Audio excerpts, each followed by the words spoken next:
Le président Assad al-Brahimi, le succès de tout règlement politique dépend de l'arrêt de l'appui aux terroristes.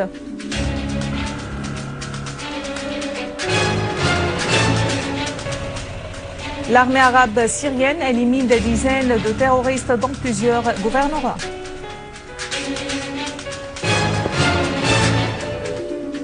Évacuation de nouveaux citoyens assiégés à Al-Ma'adamiyya.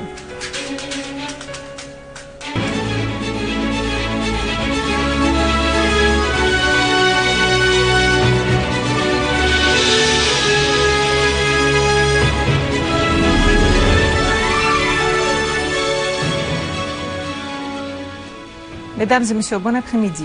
Dans notre actualité, le président Bachar al-Assad a reçu aujourd'hui l'émissaire onusien pour la Syrie, Lakhdar al-Brahimi, et la délégation qui l'accompagne. Lors de la rencontre, le président al-Assad a écouté d'al-Brahimi un aperçu sur sa tournée dans nombre de pays de la région dans le cadre des préparatifs en cours de la tenue de la conférence internationale de Genève 2.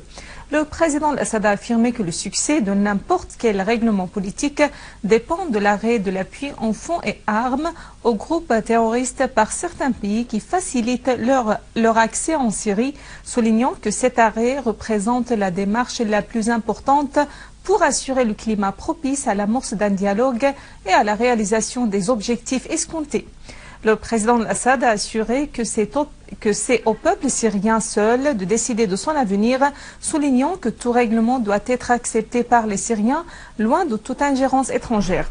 Pour sa part, al-Brahimi a parlé des efforts déployés pour tenir la conférence de Genève 2 en vue d'offrir l'opportunité aux Syriens de se réunir et de se mettre d'accord sur le règlement rapide de la crise. Le président de la Commission des relations internationales au Conseil fédéral russe, Mikhail Margelov, a affirmé que le décret d'amnistie générale promulgué hier par le président Bachar al-Assad a contribué sérieusement au règlement de la situation en Syrie.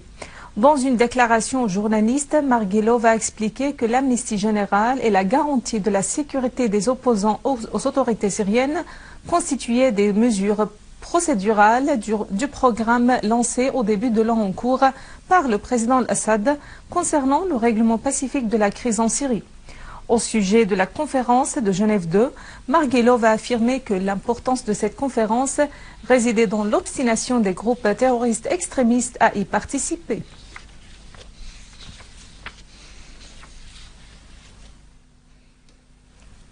Le délégué permanent de la Syrie auprès des Nations Unies, Bachar el-Jafari, a indiqué que la Syrie condamne les mesures coercitives imposées par les États-Unis et l'Union européenne au peuple syrien, affirmant que de telles mesures contreviennent aux principes de droit international. Lisant le communiqué de la Syrie devant une réunion de l'Assemblée générale des Nations unies tenue sur la nécessité de lever l'embargo économique, commercial et financier imposé par Washington à Cuba, le délégué permanent de la Syrie, Bachar el-Jafari, a parlé de l'impact négatif de ces mesures coercitives, hostiles et illégales imposées par les États-Unis et l'Union européenne. Al-Jafari a assuré que la Syrie appuie complètement Cuba face à l'embargo américain qui le vise. Il a fait savoir que l'embargo imposé à Cuba depuis des décennies se contredit avec le droit international, nuit à Cuba et à son peuple et met les États-Unis directement face à l'unanimité internationale refusant cet embargo. Al-Jafari a fait savoir que les mesures coercitives unilatérales imposées par les États-Unis et l'Union européenne représentent une violation flagrante du droit international et un outil pour que les pays occidentaux imposent leur hégémonie aux autres pays et peuples. Ces mesures visent à porter atteinte à l'autonomie de la décision politique et à s'ingérer dans les affaires intérieures des pays membres d'une manière se contredisant avec les dispositions de la charte, a indiqué Al-Jafari. Il a ajouté que ces mesures injustes et illégales incarnent les politiques de la sanction collective adoptées par les États-Unis et l'Union européenne.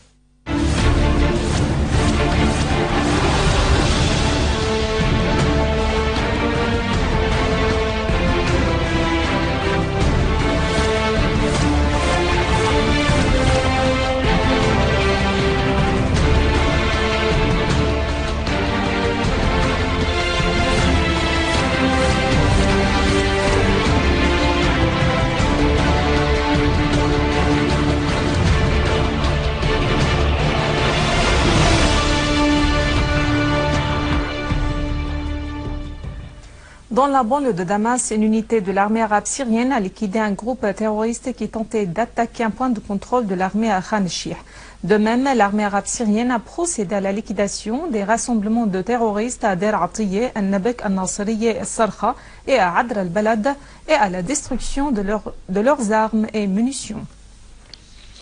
Dans la banlieue de Damas, le ministère des Affaires sociales, en collaboration avec le gouvernorat de Damas et des organisations de la société civile, a évacué des centaines d'enfants et de femmes qui étaient détenus par les groupes terroristes dans la ville d'Al-Ma'adabiyeh. Les citoyens évacués ont été transportés à des centres d'hébergement pour qu'ils reçoivent le soin médical et humanitaire nécessaire. La ministre des Affaires sociales, Kinda Shammat, a qualifié de tragique la situation à Al-Ma'adamiyeh à cause des actes des groupes terroristes armés. Elle a indiqué que le siège de la ville avait pris fin et qu'une nouvelle étape avait commencé pour l'action du ministère vis-à-vis des citoyens déplacés, leur présentant l'appui psychique et éducatif. Les habitants d'Al-Ma'adamiyeh ont exprimé leur appréciation de l'aide apportée par l'armée arabe syrienne, les forces de la défense nationale et les organisations civiles, faisant noter que la situation dans la ville était lamentable en raison de la terreur imposée par les terroristes et de la pénurie des matières médicales et de vivres.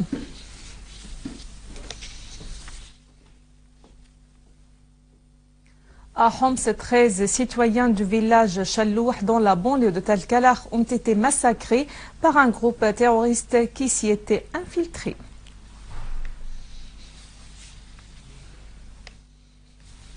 À Alep et dans sa banlieue, des unités de l'armée arabe syrienne ont fait face à une agression des terroristes contre les villes de Noubol et d'Al-Zahra et avorté des tentatives d'infiltration des terroristes au quartier de Salah ad-Din.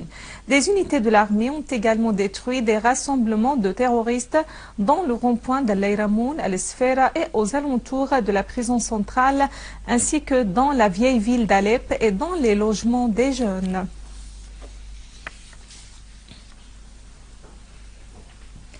Dans la banlieue d'Idleb, des unités de l'armée ont liquidé des groupes terroristes armés appartenant au soi-disant réseau Ahrar al-Sham et des brigades d'Al-Abbas dans le mont Al-Arba'in, et parmi les tués figurait le chef de la brigade d'Al-Abbas.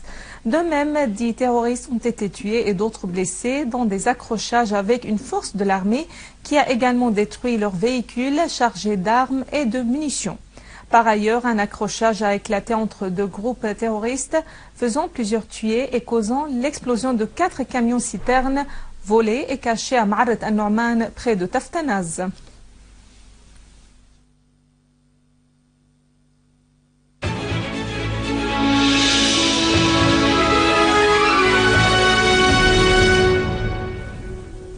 Dans le cadre des négociations entre l'entité de l'occupant israélien et le côté palestinien sous le patronage des États-Unis, les autorités de l'occupant ont libéré 26 détenus palestiniens, dont 9 avaient passé plus de 20 ans dans les geôles israéliennes, et ce après la libération en août dernier de 26 autres. Une foule des Palestiniens a reçu les détenus libérés dans le passage de Beth Hanoun qui mène à la bande de Gaza, à laquelle 5 détenus libérés étaient arrivés alors que les autres étaient arrivés au siège de l'autonomie palestinienne à Ramallah.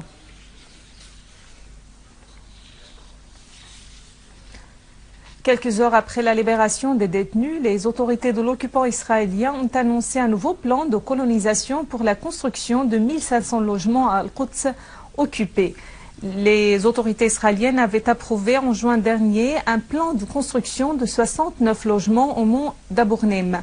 Pendant ce temps, des bulldozers de l'occupant israélien ont procédé à la destruction d'un bâtiment résidentiel dans le village de Beth Hanina au nord d'Al-Quds. Dans le village de Taqwa, à l'est de Bethléem, un jeune Palestinien a été blessé par balle des soldats israéliens lors d'une perquisition du village. Dans une nouvelle agression contre la terre palestinienne, des colons israéliens ont coupé 600 oliviers et l'ont brûlé avec des matières chimiques au sud de Naplouse. Avant de clore ce journal, un rappel des principaux titres.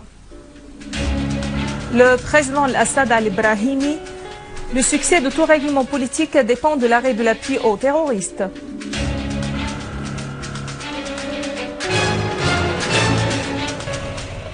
L'armée arabe syrienne élimine des dizaines de terroristes dans plusieurs gouvernorats.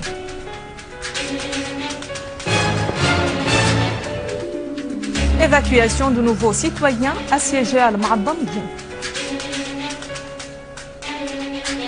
Mesdames et messieurs, c'est la fin de notre édition. Pour la revoir, visitez notre site web syriaonline.sy. Merci à vous. Au revoir.